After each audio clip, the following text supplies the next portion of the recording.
como cada semana hemos estado acudiendo a una cita que sinceramente me llena de gusto poder hablar de temas como es la historia del noroeste, la de Sonora en caso particular, y en esta ocasión continuaré con un relato que la semana pasada empezamos, que era los viajes que hizo en 1775, 1776, Juan Bautista de Anza, entre Tubac y lo que hoy es San Francisco, California. Él no fundó San Francisco, California, como hay algunos que creen, sin embargo,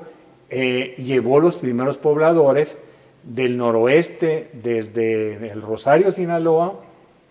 hasta Tubac, Sonora. Tubac, Sonora, fíjese, no Arizona, en aquellos tiempos, estamos hablando de los 700, fines del siglo XVIII, e hizo dos viajes por el cual fue nombrado comandante militar de Sonora, y para antes de 1780 y tantos fue nombrado gobernador de Nuevo México,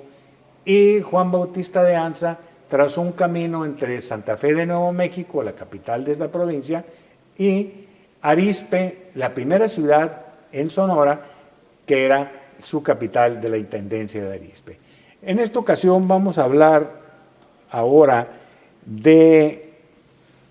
el obispado de Sonora. ¿Por qué el obispado de Sonora? Porque por lo regular desde 1590 y tantos hasta estas fechas, hasta la expulsión de los jesuitas en 1767, casi 200 años, aquí en estas regiones sonorenses, por lo regular únicamente impartieron el credo cristiano o el culto cristiano los misioneros jesuitas hasta 1767, desde 1590, como ya dije, y después los misioneros franciscanos. En 1779, el Papa de la Iglesia Católica Pío V crea el Obispado de Sonora, que comprendería los hoy estados de Sonora, Sinaloa, la Baja California y evidentemente también la Alta California, hoy en los Estados Unidos, y nombraría como primer obispo de ese lugar a Fray Antonio de los Reyes, un fraile franciscano que era misionero en Sonora desde 1770, cuando se van los jesuitas y llegan los franciscanos, y había sido también presidente de las misiones franciscanas en Sonora, y se le define como capital del obispado, como cabeza del obispado de Sonora, la ciudad de Arizpe. Pero curiosamente él, ante las incursiones de los indios apaches, muy socorridas en aquel tiempo, y ante ese peligro, decide vivir en Álamos, donde es tratado de la mejor manera. Inclusive se le hace un palacio episcopal, que todavía es una bellísima construcción en Álamos, que los invito a que conozcan esa belleza que es nuestra ciudad colonial de Álamos, fundada entre 1685 y 89,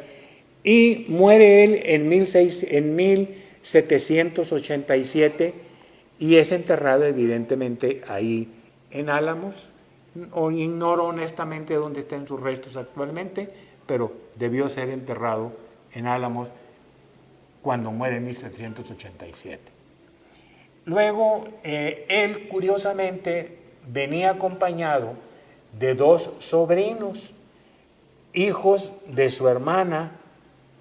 y de un señor Almada, cuyo el apellido Almada es del rumbo por ahí de Lisboa en Portugal. Algunos hay una variante como Almeida, Aldama, qué sé yo, y vienen dos sobrinos con el obispo de los Reyes, uno de ellos José Almada de los Reyes, que era sacerdote del clero, de Debe haber sido sacerdote del credo regular, porque no se especifica si era franciscano, aunque lo pudiera haber sido como su tío. Y el otro, Antonio Almada de los Reyes, quien a instancias del obispo, que pertenecía pues al mejor nivel socioeconómico en Álamos, hace que don Bartolomé Salido y Exodar, fundación de la familia Salido en Sonora, en Álamos, y le hiciera, como vulgarmente se dice o coloquialmente decíamos en Sonora, le hiciera las palas para que se casara José Almada de los Reyes con una rica heredera de apellido de nombre Luz Alvarado González de Zayas, apellido que con los años quedaría únicamente en Zayas. Por otro lado, ellos son los fundadores de la familia Almada, que es importante en todo lo que es el noroeste del país, pero sobre todo en Sonora. Por otro lado, en 1770, el visitador real del que ya platicamos hace un par de semanas, José de Gálvez, marqués de Sonora y vizconde de Sinaloa, que estuvo en estas tierras de Sonora, en 1770 ordena la creación de las intendencias, o sea, dividió el país, la Nueva España, en intendencias en lugar de en provincias, como era antes, y aquí le correspondió, que fue la primera, en 1770, a la intendencia de Arizpe, cuya capital era la ciudad de Arizpe, con los estados de Sonora y Sinaloa, los actuales estados de Sonora y Sinaloa. Su primer gobernador e intendente fue Pedro de Corbalán, quien tendría una importantísima actuación en lo que hoy es, que antes era el Pitic y hoy es Hermosillo, con obras de hidráulicas que todavía hasta cierto punto tengo entendido que atrás de la parte trasera del restaurante Xochimilco al día de hoy, 2018, todavía corre por ahí parte de una acequia que levantaban agua del río de Sonora. Curiosamente, a Pedro de Corbalán, que hizo un gran papel, fue 2 veces gobernador, le sucede Enrique de Grimarest en 1787, que le toca un periodo muy largo para combatiendo a los apaches y todo lo demás, y para 1796 llega un elemento que sería vital para esta zona de nuestro país, que sería el general Alejo García Conde, que había nacido en Ceuta, en África, en posesiones españolas, y había sido gobernador por allá en Centroamérica. Él llega acompañado del padre Agustín José Chirlín, un personaje importantísimo que algún día platicaremos ampliamente sobre Chirlín, que fue uno de los iniciadores de la independencia. Alejo García Conde tiene entre sus actuaciones como gobernador, intendente y comandante militar de la Intendencia de Arizpe, entre 1796 y 1813, o sea, le toca derrotar a José María González Hermosillo, por quien Hermosillo lleva su nombre, y lo derrota en lo que es San Ignacio Piaxtla, adelante de Mazatlán, en febrero de 1811. Curiosamente, la población para 1781 de la Intendencia de Arizpe, o sea, de Sonora y Sinaloa, eran 87,000 habitantes. Para 1791 eran 93,000, para 1804 se le estimaba en 100,000, y en 1814 se reportaba una población de 123,000 habitantes entre los 2 estados. Evidentemente supongo yo que había más población en Sinaloa, porque no tenía problemas con yaquis, con indígenas como los apaches y cosas por el estilo que complicaban la vida aquí en Sonora. O sea que estos 124,000 habitantes de Sonora y Sinaloa significaban únicamente el 2% de los 7 millones que tenía la Nueva España, o sea, hoy México, en su totalidad. Muy poca población. Ahorita tenemos 3 millones de 120 y tantos millones. Hay los que saben que le saquen el cálculo, si 3 millones, ¿qué significan? De 130 millones casi, a lo mejor no andamos no muy diferente que aquella época. Lo que vino a hacer aquí José de Gálvez, el visitador real, mandado por el rey Carlos III para tratar de modernizar a las colonias españolas, sobre todo en la cuestión fiscal, administrativa, crearon lo que se llamó las reformas borbónicas, que el principal de los resultados que tendría sería el despojo total, por decirlo de algún modo, con todo respeto, números más, números menos, de las propiedades comunales de nuestros indígenas. Se les fueron escrituradas a fines de ese siglo XVIII, de los 1780 y tantos, 90 y tantos, fueron escrituradas a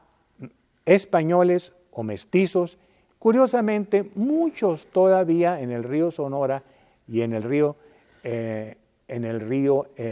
San Miguel tienen todavía propiedades desde esa época, a fines del siglo XVIII.